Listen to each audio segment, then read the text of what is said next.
Bueno, el doctor Calleja, con quien me encontré el otro día en el palco del Madrid, no sabía que venía al programa, pues nos viene perfectamente. Bienvenido. Muchas gracias, buenos días y bienvenido. ¿Te llaman Jackie normalmente? Sí. Bueno, pues Jackie, parón. O sea, hoy nos viene muy bien porque es que hoy la noticia esta mañana es que Feijóo y su señora, cumplidos los 50, ambos se han quedado embarazados. Y esto es un fenómeno cada vez más frecuente. Así es, cada vez más frecuente porque la sociedad ha cambiado.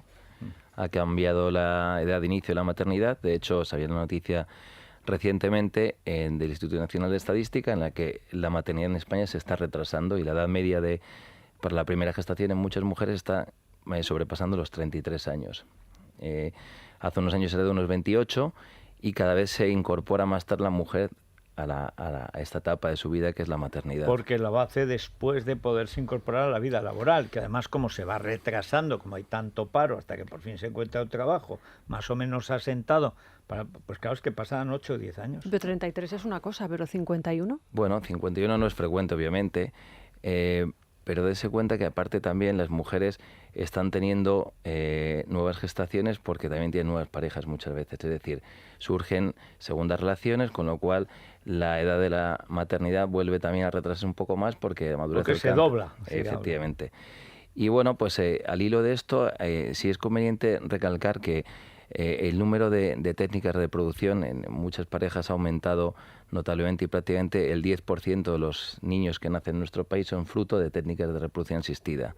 Fecundación in vitro. 10%, ya uno de cada 10. Eso es.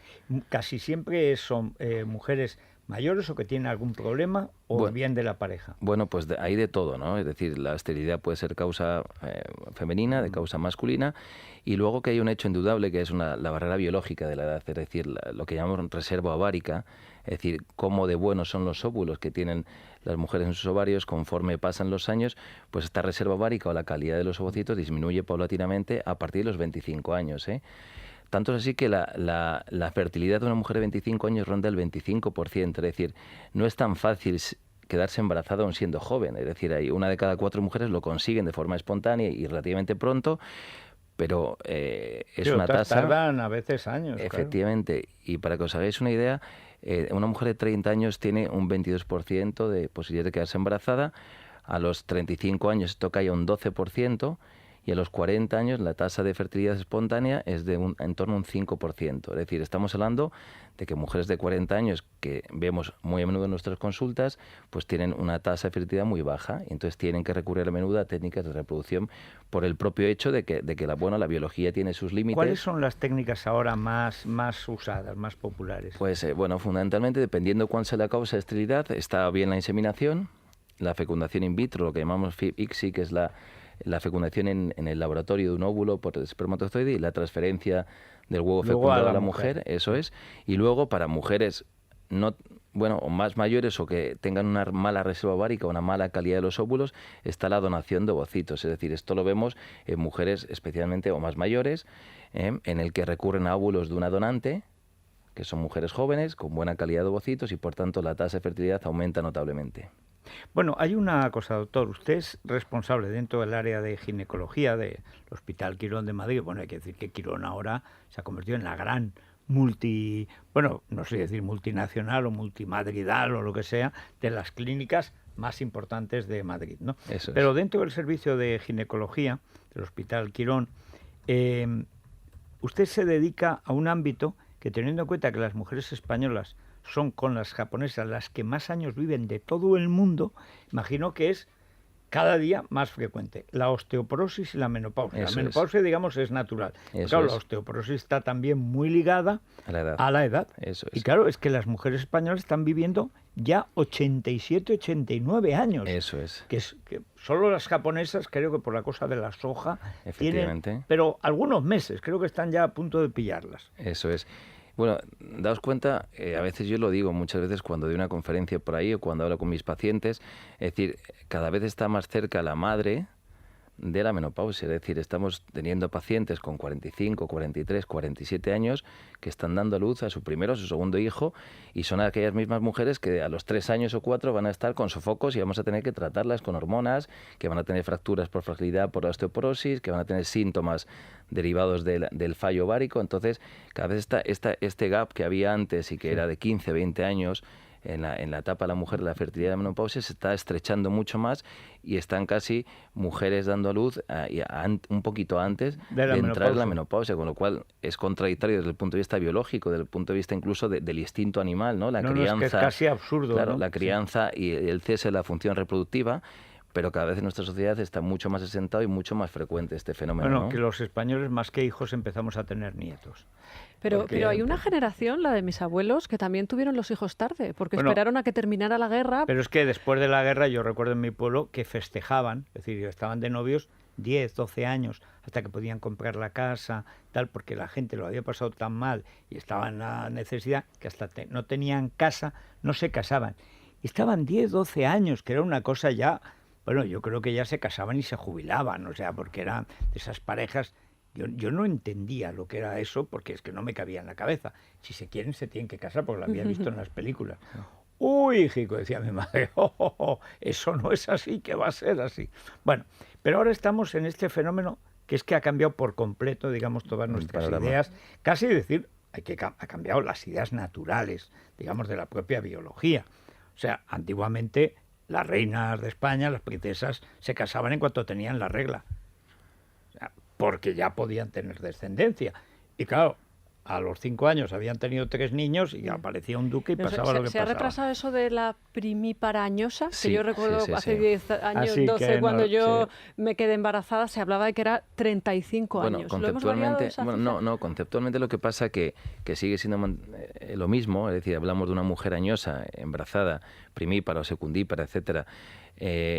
En esa barrera de los 35 años lo que pasa que cada vez se retrasa más o es más frecuente encontrarnos a mujeres más mayores, es decir, con el primer embarazo yo decía 40, 43, yo el otro día en el hospital de trabajo, pues estando de guardia me tocó atender el parto de una paciente de 47 años, es decir, ya no es tan extraordinario encontrar este tipo de mujeres, pero es verdad que bueno, pues hay más riesgos también en estos ¿Cuáles embarazos, son? ¿no? Porque ¿qué diferencia hay entre que una chica dé a luz con 25, bueno, una señora con 25 o 30 o una señora con 47 o 51, como es el caso Bueno, de pues el primero de todos y el más frecuente al final es el aumento de la tasa de abortos espontáneos en el primer trimestre. Es decir, estos óvulos que decía que son de peor calidad y que por tanto el material genético está sometido a continuas reparaciones en el DNA y a continuos errores, estos errores en el embrión, digamos, no se corrigen porque estamos hablando de a lo mejor un óvulo que tiene, bueno, pues como decía, mecanismos de reparación no resueltos y entonces surgen abortos en el primer trimestre que son más frecuentes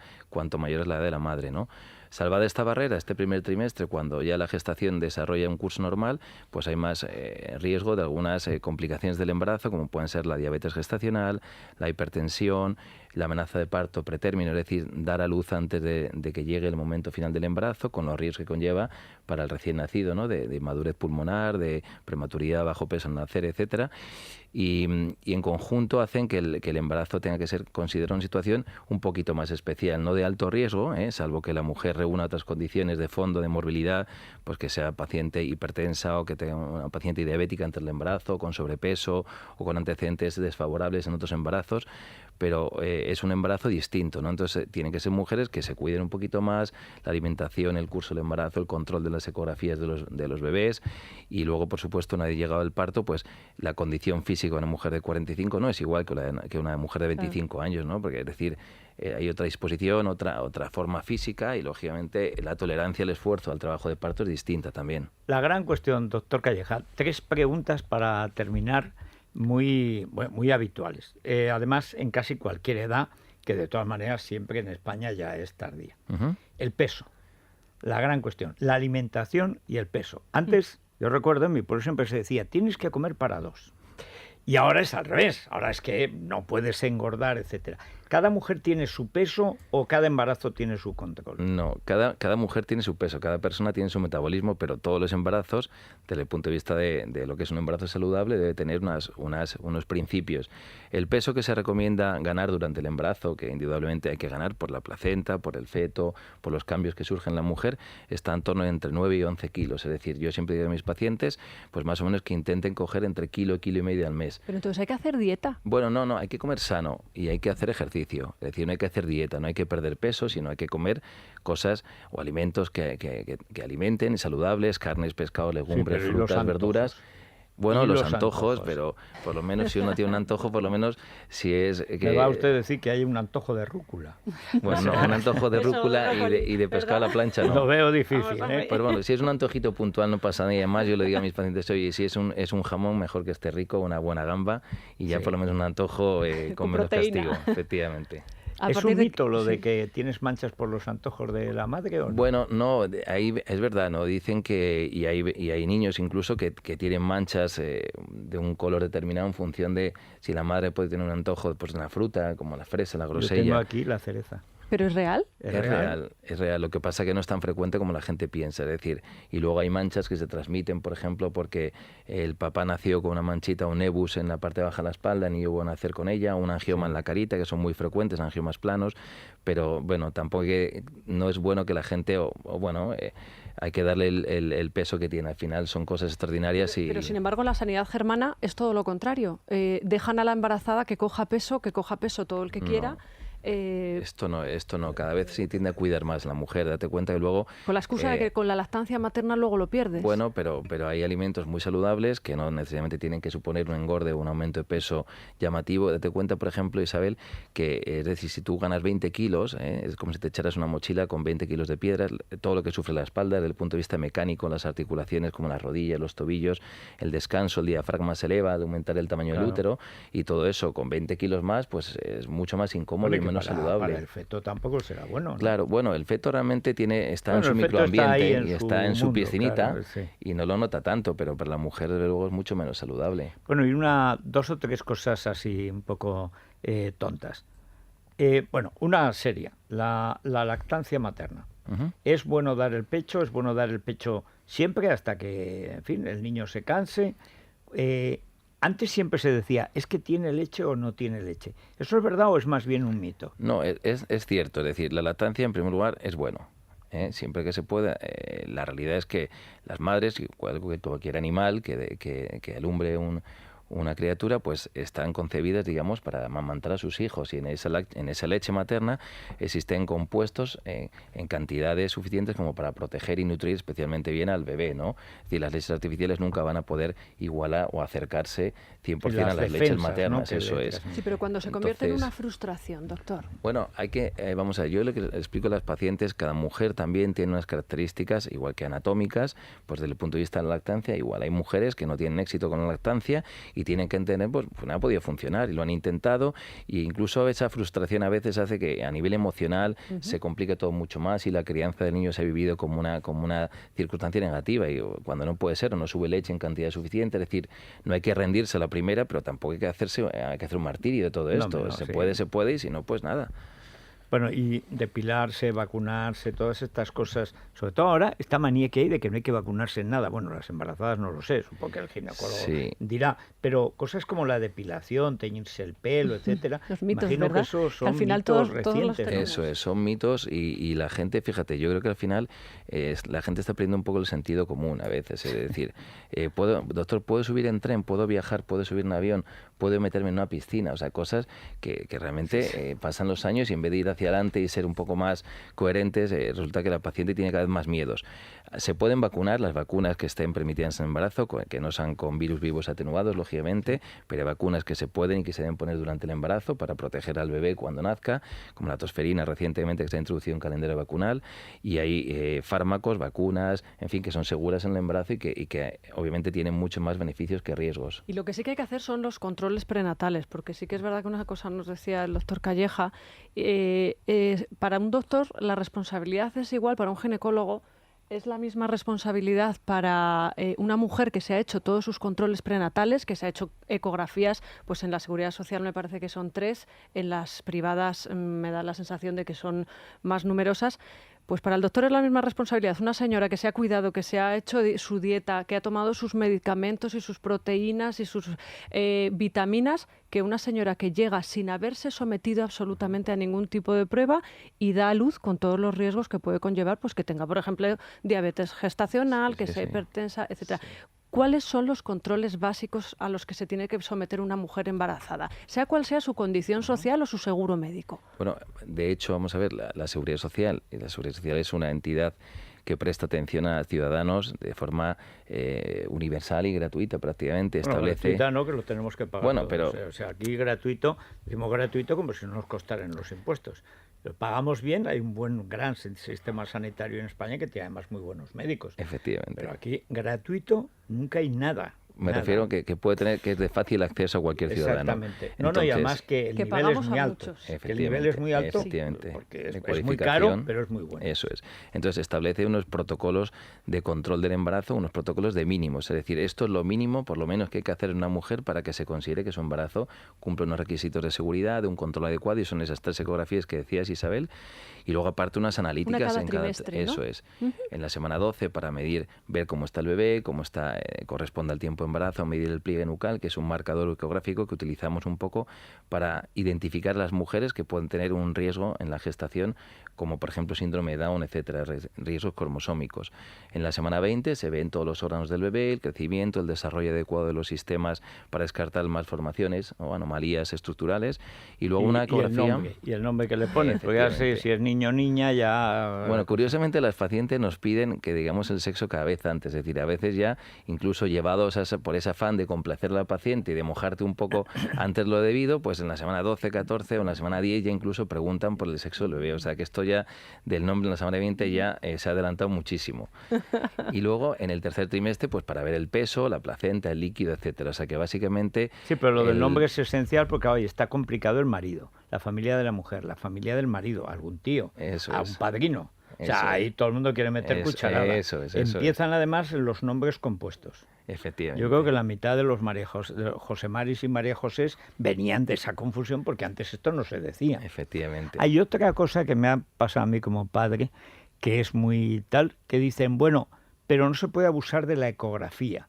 Las ecografías ahora son como las de antes, han cambiado. Es verdad que una mujer no debe hacerse muchas ecografías embarazada, de alguna manera le afectan, o es otro de los mitos habituales. Es un mito. No hay que abusar de la ecografía para no abusar de la paciencia del ginecólogo, básicamente. Sí, y del gasto de la seguridad social final, o de la clínica. Eso es, al final es una ecografía, es un ultrasonido que no daña al feto ni daña a la mamá, pero bueno, tampoco aporta tanto. Es decir, a veces Uy, pacientes... que no, y el gusto que te da. Eso Mira, tengo la foto, tal. No, ves que le late el corazón. Ese siempre, ¿verdad? Dices, bueno, un mes más le late el corazón. Efectivamente. Así que bueno, cada vez es verdad que la paciente es mucho más consciente del control del embarazo, pero fijaos, yo creo que se ha llevado a un límite también excesivamente de pérdida de sentido común. La paciente se quiere hacer pruebas cada 2 semanas, ecografías analíticas, y luego dudas. ya saber qué va a estudiar la criatura. ¿Cuándo hay que preocuparse entonces? Porque yo reconozco que yo soy, lo sabe la audiencia, yo soy hipocondríaca, efectivamente. Sí, pues, pero ¿en qué momento te tienes realmente que alarmar en un embarazo? Bueno, pues al final, como os decía, al final es el sentido común. Cuando existen síntomas de que puede estar ocurriendo algo distinto, fiebre, un sangrado que no es normal, es decir, como una regla o mayor, o cuando dejas de notar al bebé a partir del momento en que empiezas a notarlo con cierta frecuencia, cuando empieza a haber problemas que realmente, estando o no estando embarazada, te llaman la atención también. Es decir, el embarazo no es ninguna situación de riesgo, pero es verdad que hay cosas o eventualidades que pueden complicar el curso del embarazo, pero que al final todo el mundo identifica. Y que no es una enfermedad, eso también yo creo que hay que decirlo. Al revés, hombre. Que estás sana en la medida de lo posible, más gorda, sana que nunca. Pero... La prueba es lo guapas que se ponen las mujeres embarazadas. Es una buena excusa para que el marido ponga lavavajillas, para que haga la comida, aparte que cuesta menos. Efectivamente. Porque se produce el síndrome de que hay que llevar carne a la cueva. Yo es que lo recuerdo, en cuanto antes no se decía lo de nos hemos quedado embarazados, como se dice ahora. Pero igual, bueno, este niño, claro, tendrá que estudiar. Bueno, aquí no hay habitaciones, o sea, esto, y además de alquiler no vamos a vivir toda la vida. Efectivamente. Y eso es una cosa que es, eso antes de ver al niño, ya en cuanto lo ves ya, bueno, ojo con este niño. Ya. Así contado por el doctor, parece tan fácil, ¿verdad? Que bueno, es que los ginecólogos, como el cabeza. doctor Calleja, es que tienen que tranquilizar. Eso ya es. bastante histeria tienen los embarazados como para que encima venga el médico a alimentarla, ¿no? Yo creo que es fundamental. Y la paciente al final, muchas veces en las visitas, en nuestras consultas, pues lo que busca es un poco de cordura, de tranquilidad, de sentido común y de decirle, pues mira, esto no pasa nada. Y el embarazo, de cuenta que lo que digo muchas veces a las pacientes, hay algo que está creciendo ahí, y lógicamente eso produce molestias porque los huesos de la pelvis cambian, los ligamentos que hay sujetando estructuras del abdomen y la pelvis pues también se tensan, en fin, que hay molestias que son normales y que tienen que suceder por puro sentido común. O sea que, bueno, lo que Pero los nada pacientes, efectivamente. Y nada menos. Bueno, pues muchísimas gracias, Un placer. doctor Calleja. Movistar placer. Plus. Que tenemos canal, que estamos de enhorabuena desde el jueves. Día, a partir del 15 tenemos el 125 en Movistar, las 24 horas del día, aunque en principio no vamos a emitir las 24, pero sí todos los grandes programas de Libertad Digital y Es Radio. Y además, pues por ejemplo, lo de Arconada, las entrevistas son maravillosas que hace de cine, las recomendaciones esas de series que hace Juanma González. Sí, con Dani. Con Dani, bueno, esas películas que nadie te recomendaría salvo nosotros, Sí. pues todas esas cosas, todo eso lo vamos a hacer. Y luego coproducciones con otros medios que no tienen acceso al monstruoso duopolio de Pues canal de 125 Soraya. ya, dejarlo En el sintonizado y no Plus hay que cambiarlo. tenerlo, 125, que es además 1, 2, 5. Tú pones el 1, que es muy fácil, lo entiende hasta un ministro, 1, a la derecha 2, abajo 5, y ya está. Perfecto. Es la mañana. Es radio. Todavía quedan noches de calor y